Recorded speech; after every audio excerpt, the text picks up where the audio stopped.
নেতৃত্বের পিছনের মেইন রিজনটা ছিল যে তারা চেঞ্জেস চায়, তারা পরিবর্তন চায়। আমাদের যে গদবাঁধা সিস্টেম আমরা দেখে আসছি এতদিন ধরে, সেগুলোর আমরা পরিবর্তন চাই।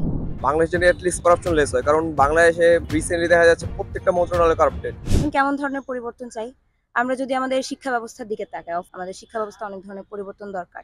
মুক্ত চিন্তার চর্চা বা ক্রিটিক্যাল থিঙ্কিং, এই জিনিসগুলো আমার মতে হচ্ছে পাঠ্যপুস্তকে বর্তমানে দেশের যে সরকার ব্যবস্থাপনা সেখানে কিন্তু রয়েছে সাধারণ শিক্ষার্থীরা। এই সাধারণ শিক্ষার্থীরা আসলে কেমন বাংলাদেশ দেখতে চায়, এই নিয়েই আজকে আমাদের আশা, এবং আপনাদের সামনে তুলে ধরবো বর্তমান তরুণ প্রজন্ম আগামীতে কেমন বাংলাদেশ দেখতে চায়। চলুন জেনে নেওয়া যাক সাধারণ শিক্ষার্থীদের মনের অভিব্যক্তি। আমরা একজন শিক্ষার্থীকে পেয়েছি, আমরা তার সঙ্গে কথা বলবো। আমরা যেন একটা স্বাধীন মনোভাব প্রকাশ করতে পারি, আর দেশটাকে আমরা যেন আরো এগিয়ে নিয়ে যেতে পারি। আচ্ছা, বর্তমানে যে অন্তর্বর্তীকালীন সরকার গঠিত হয়েছে সেখানে কিন্তু আমাদের তরুণ প্রজন্মের দুজন রয়েছে। তো আসলে আপনি কি মনে করেন যে কোন বিষয়গুলোকে আসলে ইমপ্রুভমেন্টে আনা উচিত? ইমপ্রুভমেন্টে আনা উচিত, আমার সবচেয়ে প্রথমে মনে হয় শিক্ষা মেধা। শিক্ষা যদি আমাদের ভালো হয় তাহলে আমরা নিশ্চয়ই আমাদের দেশটাকে আগিয়ে নিয়ে যেতে পারবো। আর যদি আমরা সঠিক শিক্ষায় শিক্ষিত না হতে পারি তাহলে আমরা আগিয়ে নিয়ে যেতে পারবো না। শিক্ষা ক্ষেত্রের কোন কোন জায়গাগুলোতে আপনাদের ইমপ্রুভমেন্ট প্রয়োজন? শিক্ষাক্ষেত্রে যেমন আমাদের মানে এখনকার যে বইগুলোতে আমার কাছে মনে হয় পড়ার বিষয়গুলো একটু আরো অন্যরকম করা উচিত। মানে এখন যেরকম আমরা একই রকমের একঘেয়েমি পড়াশোনা করতেছি, এগুলো থেকে একটু অন্যরকম কিছু চাচ্ছি। আমরা যেন দেশে আমরা রাজনৈতিক কোনো বিষয় কখনো কোনো সাবজেক্ট পাইনি। আমরা 7-8 যেসব পড়ে আসছি কখনো আমরা এইসব বিষয়ে পড়তে পারিনি। আমরা চাচ্ছি যে এইসব বিষয়ে আমাদের একটা বই থাকুক, যাতে আমরা বুঝতে পারি যে কি করলে আমাদের দেশটাকে আমরা উন্নত করতে পারবো। আপনি আগামী বাংলাদেশকে কোথায় বা কিভাবে দেখতে চান?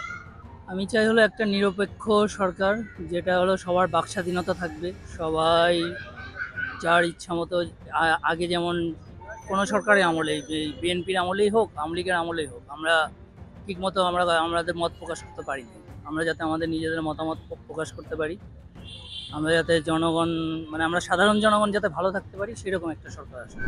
আগামী বাংলাদেশকে আমরা দেখতে চাই যে বর্তমান যে অবস্থাটা ছিল এটা না থাকে, একদমই না। ফ্যাসিজম মুক্ত বাংলা চাই। সবচাইতে বেশি প্রয়োজন হচ্ছে আপনার এই যে ভার্সিটিগুলা, স্কুল কলেজে যে রাজনীতি আছে এটা বন্ধ করা উচিত আসলে। যেমন আমাদের এই যে বিভিন্ন ভার্সিটিতে হলে সিট নিতে গেলে বা যে কোনো কিছুর জন্য র্যাগিং এর শিকার, তাছাড়া রাজনীতির শিকার হতে হয়। এই যে যখন ছাত্রলীগ ছিল এই যে আমাদের ভার্সিটিগুলোর ভিতরে হলে সিট নিতে গেলে ছেলে মেয়েদের সবসময় জাস্ট করতে হতো, আপনার কি বলে ওটাকে, যেমন পা ধরে এক প্রকার সিট নিতে হতো। এই ফিমেল হলগুলোতেও সেম ভাবে। তারপরে ইডেন কলেজে আমরা দেখেছি প্রচুর পরিমাণে আপনার রাজনীতি ছিল। যেমন কিছু এই যে মেয়ে যে ছাত্রলীগের নেত্রীগুলো ছিল, ওনারা ছিলেন বলা যায় লেডি মাফিয়া।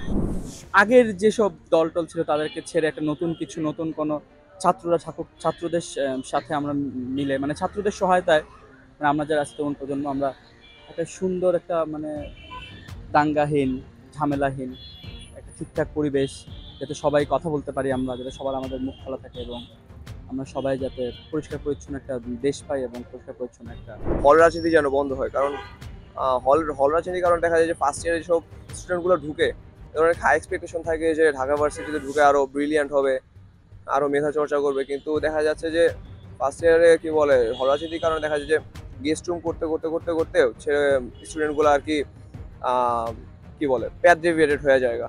এতক্ষণ ধরে আমরা আপনাদেরকে জানানোর চেষ্টা করছিলাম তরুণ প্রজন্মের ভাবনা আগামীর বাংলাদেশকে নিয়ে। তারা জানিয়েছেন তাদের মনের মনোভাব, প্রকাশ করেছেন মনের অভিব্যক্তি। ঢাকা বিশ্ববিদ্যালয় এলাকা থেকে জহিরুল ইসলাম রাতুল, ঢাকা টাইমস।